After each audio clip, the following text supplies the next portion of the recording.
원하는 것을 다 가졌지만 돌아오는 것은 후회밖에 없다. 그런 말을 할 때가 있지요. 이거 내가 다 가지면, 이거를 내가 다 성공하고 성취를 하면은 행복할 줄 알았는데 또다시 뭔가 허전하고 후회가 찾아올 때가 있을 겁니다. 성경에 보면 그러한 얘기들이 자주 등장을 하는데 그 중에 하나가 왕의 제도를 원했던 이스라엘 백성들의 이야기가 그와 같습니다. 가나안 땅에 정착을 하면 이제는 안정적으로 살겠다라고 생각했을 겁니다. 그 광야 40년을 힘든 시간들을 거치고 가나안 땅에 들어가 요단강을 건너서 12지파가 다 땅을 분배받고 이제는 됐구나. 이제는 행복한 일만 남았구나 라고 생각을 했는데 또 다른 어려움을 그들이 겪게 됩니다. 영적 지도자들이 타락하고 부패하면서 공동체가 심각한 상태에 놓이게 됩니다. 게다가 주변 국가들이 얼마나 침공을 자주 하는지 그들이 거주한 주변의 다른 나라들이 이스라엘 백성들의 경계선을 수시로 넘어들면서 어려움을 주니까 굉장히 불안하고 두려움에 빠지게 되지요. 그러다 보니 주변 국가들은 이스라엘 백성들과 다른 무엇인가를 가지고 있었다는 것을 발견하게 됩니다. 이스라엘 백성들은 다 혈연 공동체 아니겠습니까? 12지파 다 형제의 지파였고요. 그리고 그들은 아브라함의 후손, 아브라함을 뿌리로 둔 그런 가족이라고 할 수가 있습니다. 그런데 이런 가족 관계에서는 그저 어른이 지도자가 되고 영적인 권위와 어떤 사회 공동체의 책임을 갖게 되는데 주변 국가들은 그들과 달랐습니다. 왕의 제도를 가지고 있었던 것이지요. 보이지 않는 하나님 대신에 눈에 보이는 인간 왕을 가지고 있는 타 국가들을 보니 저래야지만 우리가 강대국이 될 수 있겠구나. 더 강해질 수 있겠구나. 그런 기대감을 갖게 됩니다. 여러분, 그래서 이스라엘 백성들이 입을 모아서 사무엘 선지자를 찾아와서 요청한 것이 있습니다. 그냥 해주면 좋고 안 해주면 어쩔 수 없고 그게 아닙니다. 반드시 해야만 될 것처럼 사무엘 선지자를 압박했던 내용이 있는데 사무엘상 8장 19절과 20절에 기록되어 있습니다. 제가 그 내용을 읽어드리죠. 우리도 우리 왕이 있어야 하리니 우리도 다른 나라들 같이 되어 우리의 왕이 우리를 다스리며 우리 앞에 나가서 우리의 싸움을 싸워야 할 것이니이다 라고 요청을 합니다. 요약을 하면 우리도 왕의 제도를 갖게 하소서. 갖겠나이다. 왕이 있어야 되겠습니다. 여러분, 그들이 이 왕을 얘기를 하면서 어떤 한 단어를 반복하지요. 한 번 더 읽어드릴게요. 우리도 우리 왕이 있어야 하리니 우리도 다른 나라들 같이 되어 우리의 왕이 우리를 다스리며 우리 앞에 나가서 우리의 싸움을 싸워야 할 것이니이다. 지금까지 애굽에서 해방시켜 주시고 40년 광야 생활을 보호하시고 가나안 땅에 들어올 수 있도록 이끌어 주신 분이 하나님이신데 그들에게 있어서는 하나님이 우리의 왕이란 생각이 눈꼽만큼도 없어 보이는 거 아니겠습니까? 우리에게 왕이 필요합니다. 우리에게 왕이 있으면 이렇게 침공은 안 당할 텐데 우리에게 왕이 있으면 이런 영적 지도자들, 제사장들이 그들의 아들들이 망나니처럼 살더라도 그것을 제어할 수 있는 힘을, 제도를 가질 텐데 우리에게 왕을 주소서 라고 요청을 하는 것이지요. 이러한 백성들의 강청을 사무엘 선지자는 기뻐하지 않았습니다. 그러나 끈질긴 백성들의 요청에 하나님께서는 사무엘을 통하여 왕의 제도를 허락하시지요. 그리고 오히려 사무엘을 위로하십니다. 사무엘아, 그들이 너를 버린 게 아니라 나를 버린 거다. 분을 풀어라. 내가 그들에게 왕의 제도를 허락할 것인데 왕이 생기면 어떠한 책임을 가져야 될지를 가르쳐 주어라. 그렇게 주님께서 말씀을 하십니다. 그토록 원했던 왕의 제도를 허락받고 난 이후에 그들 앞에 선 첫 번째 왕이 사울이었습니다. 원하던 것을 다 얻게 되니 이스라엘 백성들은 기뻐했겠지요. 그런데 여러분, 그 기쁨은 오래가지 않았습니다. 사울이 왕이 되고 왕의 제도가 지속된다고 해서 이스라엘 백성들에게 행복하고 안정된 나날이 보장되지 않았던 거지요. 더 많은 문제들을 발견하게 됩니다. 오늘 본문에 보면은 이스라엘 백성과 사무엘의 대화입니다. 우리는 여기에서 공동체를 향한 하나님의 뜻을 발견하고 하나님의 뜻을 발견한 사람이, 하나님의 사람이 무엇을 위하여 살아야 할 것인지 이 시대를 살아가는 사명도 발견하게 됩니다. 이스라엘 백성은 왕을 요구했던 것이 잘못이라는 사실을 깨달았습니다. 그 자체가 하나님을 거부하는 악한 행위라고 느꼈던 거죠. 우리 함께 오늘 본문 12장 19절 말씀을 한 목소리로 크게 읽으며 확인해 보겠습니다. 같이 읽습니다. 시작. 사무엘에게 이르되 당신의 종들을 위하여 당신의 하나님 여호와께 기도하여 우리가 죽지 않게 하소서. 우리가 우리의 모든 죄에 왕을 구하는 악을 더하였나이다. 본인들이 죄인인 것을 깨닫는 게 다행입니다. 거기에 덧붙여 왕을 달라고 했으니 이 또한 하나님 앞에 악한 죄임을 깨달았으니 다행입니다. 근데 그들이 사무엘 선지자에게 중보의 기도를 요청한 이유는 뭘까요? 우리가 하나님 앞에 죄를 범하였으니 그 죄로 인하여 하나님이 우리를 해할까, 징계하실까 두려워서 사무엘에게 중보의 기도를 요청을 하는데 그 말을 보면 여러분, 이스라엘 백성들은 정말 멀었다는 생각이 듭니다. 뭐라고 말합니까? 사무엘에게 이르되 당신의 종들을 위하여 당신의 하나님 여호와께 기도하여 아뢰 주십시오. 나의 하나님, 우리의 하나님, 이스라엘의 하나님이 아니라 사무엘의 하나님으로 여겼던 거죠. 수많은 신들 중에서 사무엘 선지자여 당신의 하나님 여호와께 기도하여 우리를 해하지 말라고 요청하소서라고 청하는 겁니다. 사랑하는 성도 여러분, 우리가 하나님의 구원의 은총을 입고 하나님의 자녀가 되었음에도 불구하고 여전히 하나님이 나의 하나님, 우리 가정의 하나님, 우리 민족의 하나님이라고 여기지 않고 누군가의 하나님, 다른 사람의 기도에만 응답하시는 하나님으로 여긴다면 오늘 우리의 생각을 완전히 바꾸어야 할 것입니다. 한번 따라하시지요. 하나님은 나의 하나님이십니다. 그러므로 여러분, 내가 기도하고 우리가 한 마음으로 합심하여 기도할 때에 하나님의 그 기도를 들으시고 응답하여 주실 줄 믿으시기를 바랍니다. 물론 사무엘 선지자 영적 지도자에게 기도를 요청하는 거 아름다운 것이지요. 그런데 그 기도의 요청 목적이 무엇이냐가 중요합니다.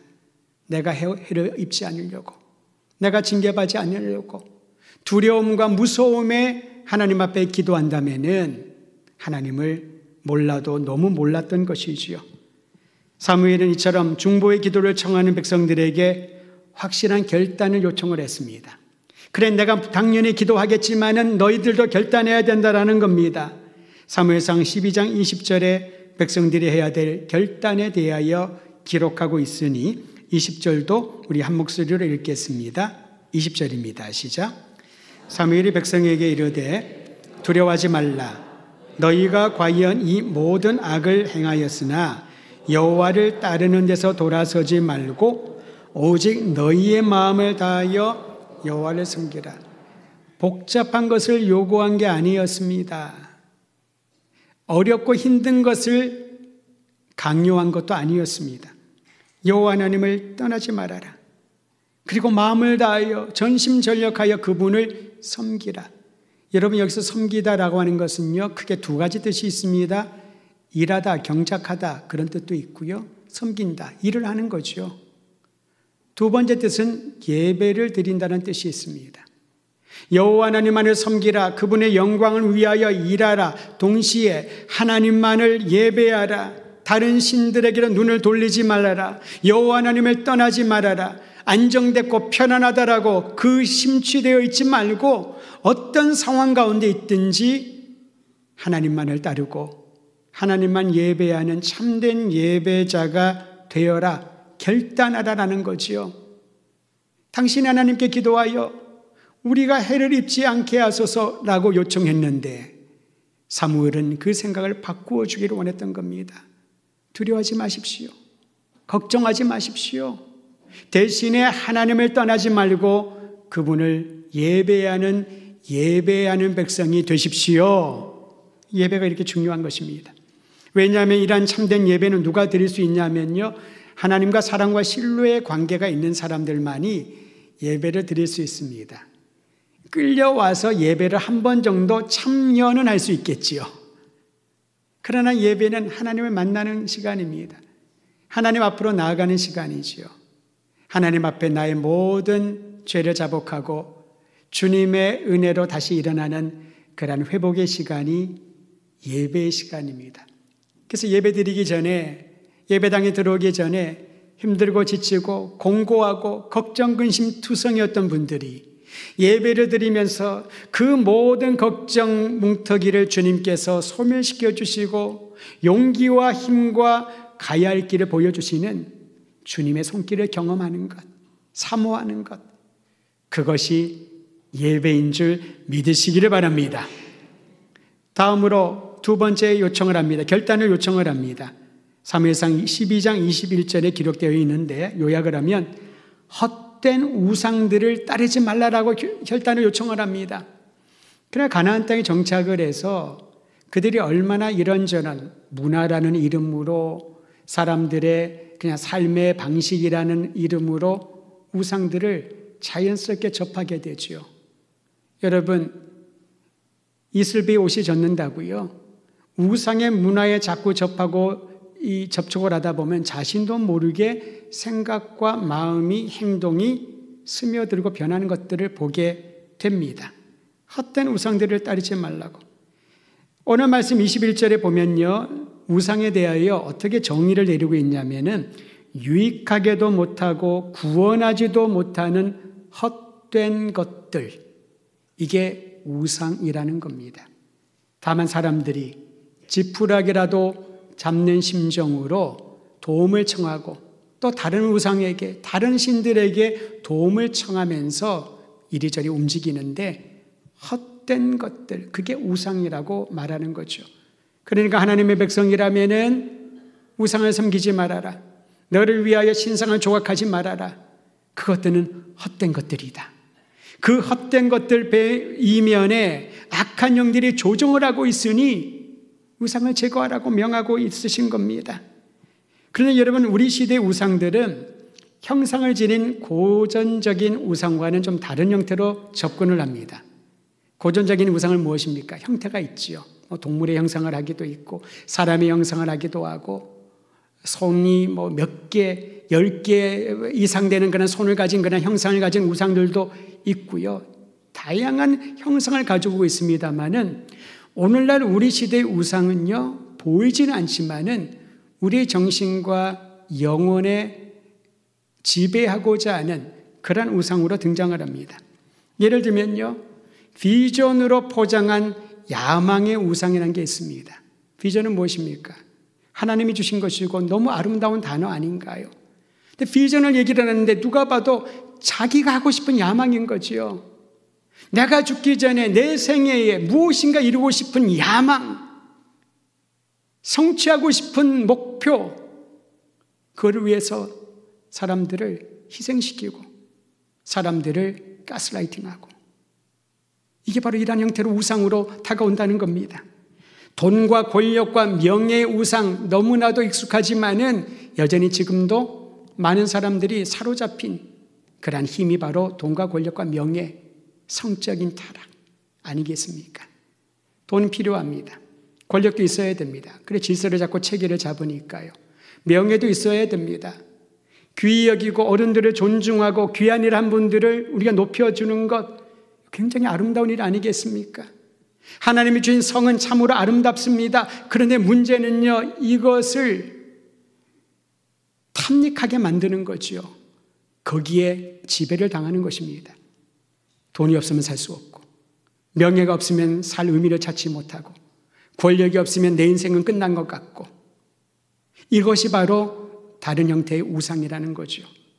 또는 거짓 사상과 이념으로 분열과 혼란을 가중시키는 그러한 우상들도 있습니다.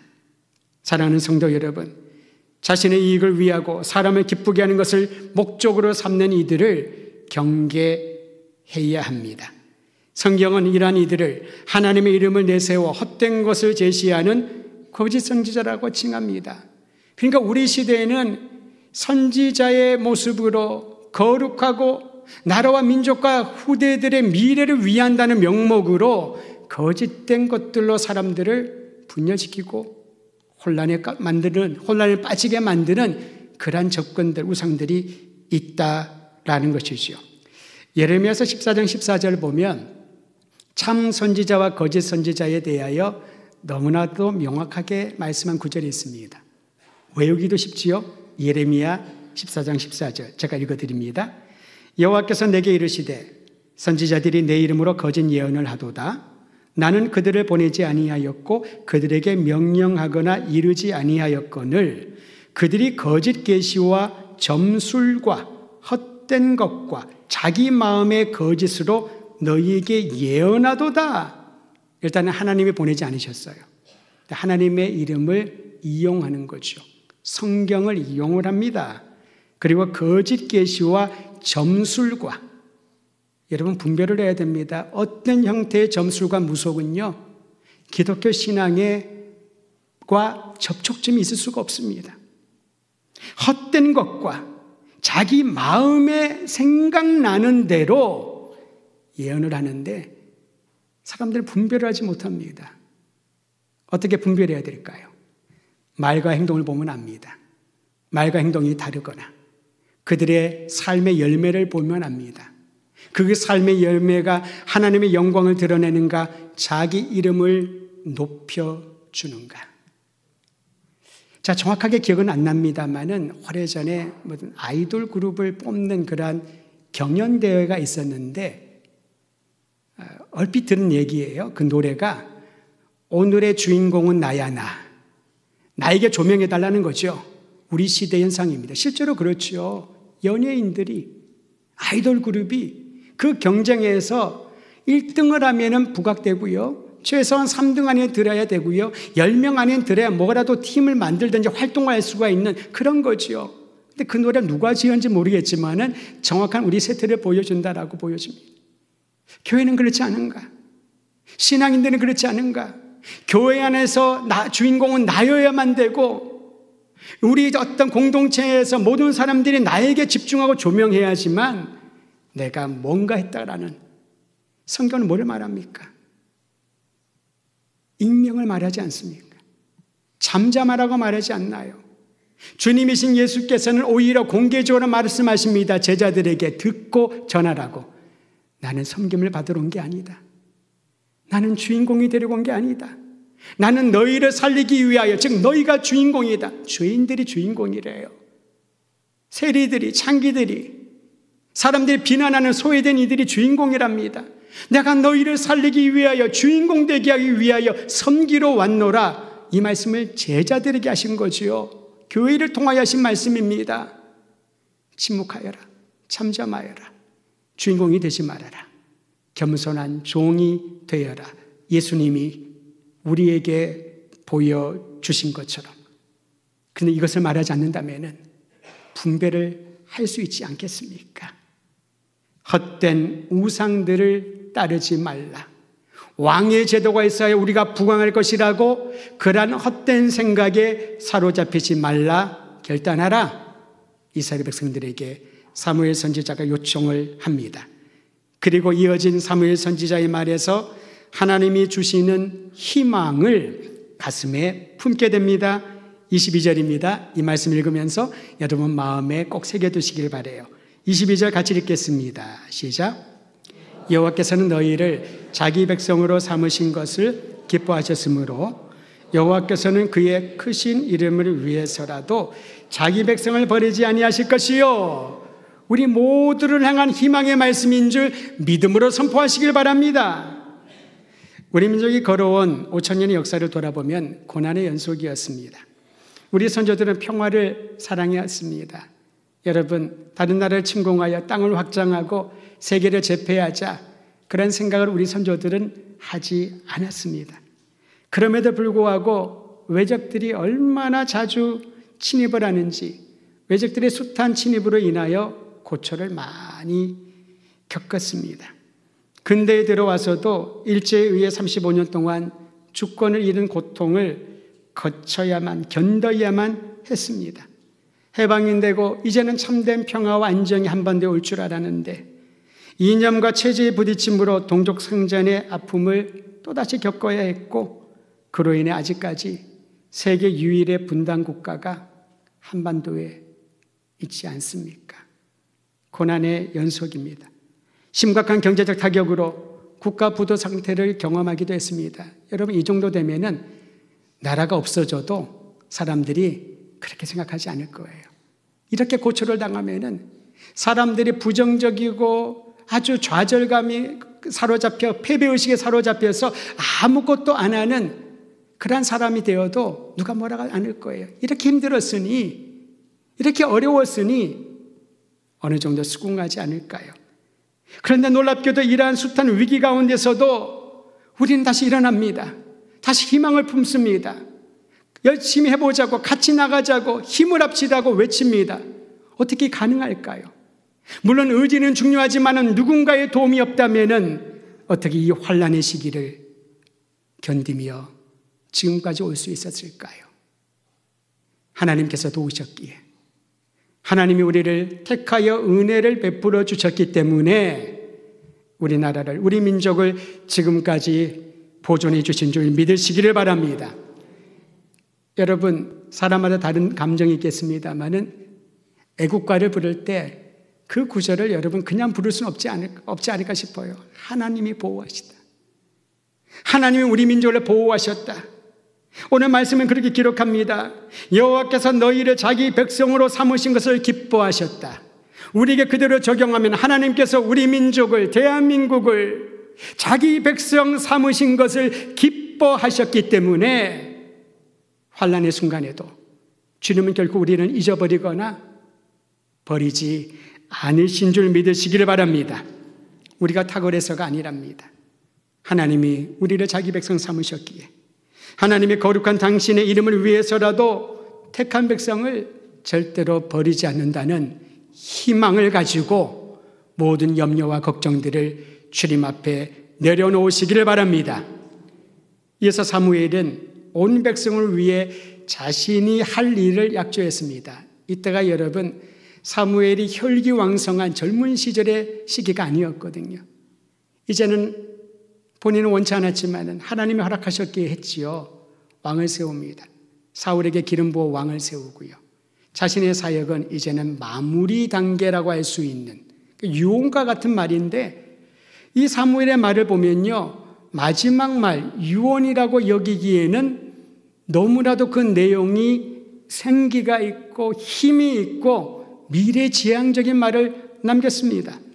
우리 함께 23절 같이 읽도록 하죠. 12장 23절입니다. 시작.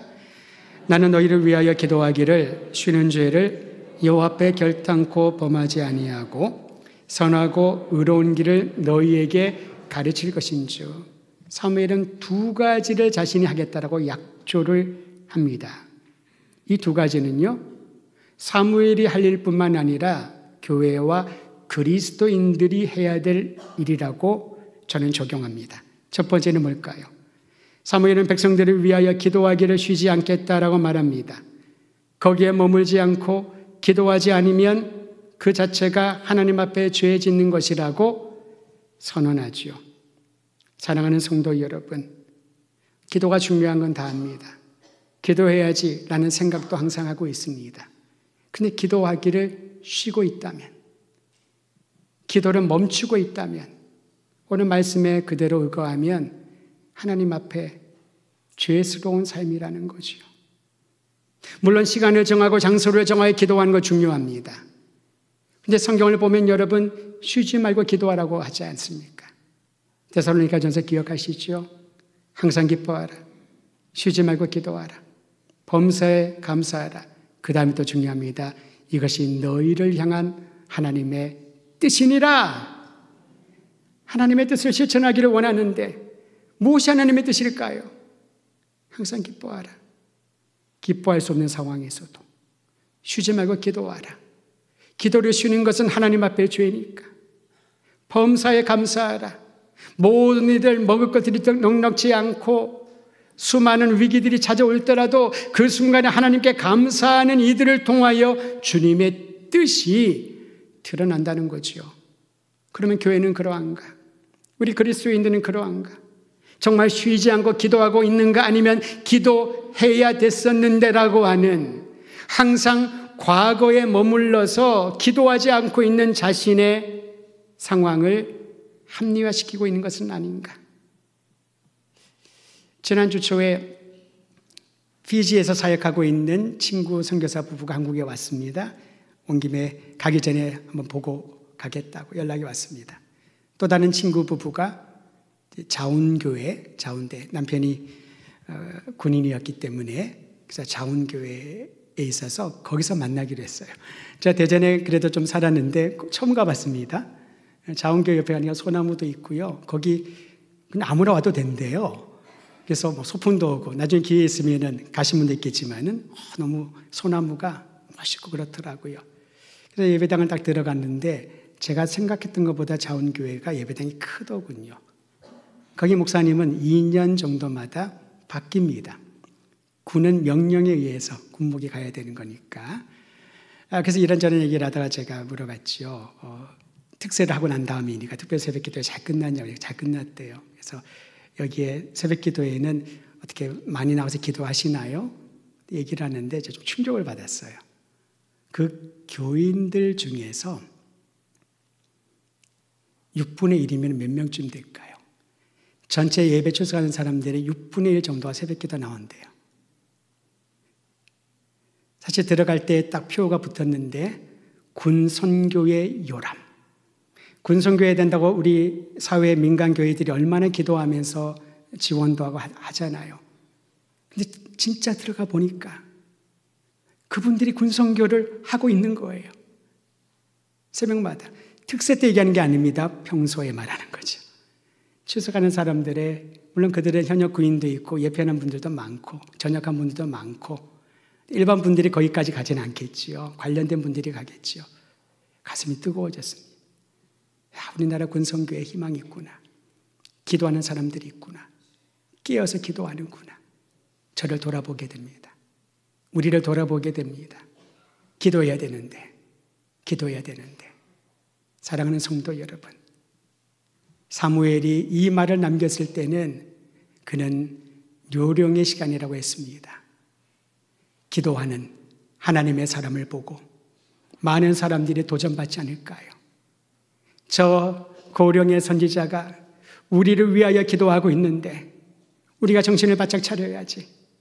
우리 젊은이들이, 우리의 자녀들이, 우리 모든 직임을 받은 이들이 마음을 새롭게 하여 하나님 앞에 기도하고 주의 도우심을 구해야지. 그런 고백을, 그런 모습을 이 말씀을 듣고 거기를 잠시 방문했는데 떠오르기 시작했습니다. 사랑하는 성도 여러분, 사무엘이 백성들에게는 약조가 그의 약조에 그치지 않고 오늘 저와 여러분이 하나님 앞에 우리 자녀들과 우리 다음 세대의 교회와 민족을 위하여 할 수 있는 결단이 되기를 바랍니다. 쉬지 않고 기도하게 하소서. 쉬지 않고 기도하게 하소서. 성전에 와서 기도할 수 있는 분들은 성전에 와서, 성전에 오기를 원하지만 그럴 여건이 안 되는 분들은 그 처소에서 쉬지 않고 기도할 때에 하나님이 행하시는 위대한 일을 보게 될 줄 믿으시기를 바랍니다. 두 번째, 사무엘은 이스라엘 백성들에게 선하고 의로운 일을 가르치겠다라고 말합니다. 기도는 하나님의 뜻을 분별하게 하고요, 신령한 지혜를 얻게 합니다. 그리고 하나님이 보여주신 선한 길, 의로운 길을 분별하게 되는 것이지요. 이것이 오늘날 교회가 그리스도인이 할 일이 아니겠습니까? 사실 어떻게 보면은 사무엘은 은퇴를 앞둔, 곧 은퇴를 한 그러한 상황일 수도 있죠. 일평생 주님 섬겼으니 이제는 좀 쉬어야 되겠다. 이제는 안락해야 되겠다. 그 남편으로는 그런 분들은 또 우리가 존중하죠. 그런데 아무것도 한 것이 없는데 그저 주일날 예배만 드리며 교회만 들락날락 했는데 하나님 앞에 주어진 사명을 감당하지 못한다면은 그래서 나중에 주님 배우면 무슨 말 할 수 있을까? 그런 염려가 들기 시작을 합니다. 누군가가 선한 길이 무엇인지, 어디가 의로운 길인지를 보여주어야 되지 않겠습니까? 하나님이 뜻하신 바, 하나님의 말씀이 가르치는 선하고 의로운 길을 누가 가르쳐 줄 수 있을까요? 바로 교회 아닐까요? 그러니까 교회는 다른 것들에 신경을 쓸 여력이 없습니다. 염려하지 말고 기도하고 쉬지 말고 하나님 앞에 간구하고 주님이 우리 민족의 왕이 되셔서 우리를 보호해 주시고 우리 교회를 통하여 선하고 의로운 길을 가르쳐주는 모범이 될 수 있도록 우리는 간곡히 자기 자신을 의탁해야 할 것입니다. 주님의 십자가와 부활의 권능으로 성령의 충만함을 입어 살아가기를 원하는 성도 여러분, 이제 주님이 주신 약속을 따라 우리도 쉬지 말고 나라와 민족을 위하여 가정의 하나됨과 복음화를 위하여 기도하며 또한 이 땅에 있는 모든 이들에게 선하고 의로운 길이 어딘지를 밝히 당당하게 보여줄 수 있는 그러한 표지판의 역할을 저와 여러분이 우리 교회가 하게 되기를 간절히 소망합니다.